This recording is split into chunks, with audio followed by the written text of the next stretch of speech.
Hey everyone, welcome back to For Real. Today we're going to be discussing a common issue that many Discord users face: disabled accounts. If your account has been disabled, don't panic. We've got you covered with a step-by-step guide on how to resolve it.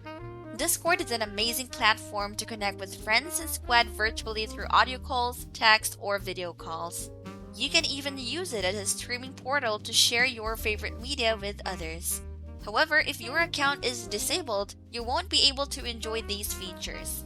Let's dive into the reasons behind disabled accounts.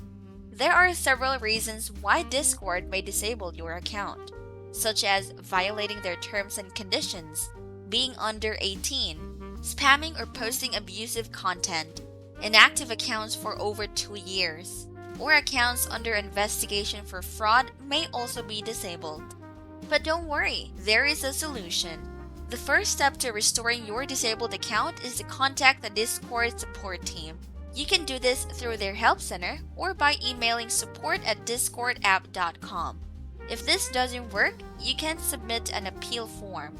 To submit an appeal form, go to dis.gd/contact and select the Trust and Safety option.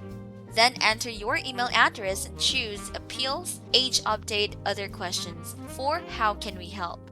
Select Appeal and Action Taken on My Account or Bot option, followed by An Action Was Taken on My Account. Confirm that you are not too young and that you have read the terms and community guidelines. Finally, enter the subject and description, and you're good to go. Just make sure to use the same email or phone number that you used to register your account. If you want to connect with the Discord team, you can also reach out to them on social media such as Twitter, Facebook, or Reddit. But keep in mind that it may take up to 14 days for your account to be reactivated, so be patient and keep an eye on your email box. And that's it! We hope this guide has been helpful in restoring your disabled Discord account. Remember to be careful while using Discord and to always follow their guidelines. If you have any questions or concerns, feel free to leave them in the comments below. Don't forget to subscribe to For Real for more tech solutions. Thanks for watching!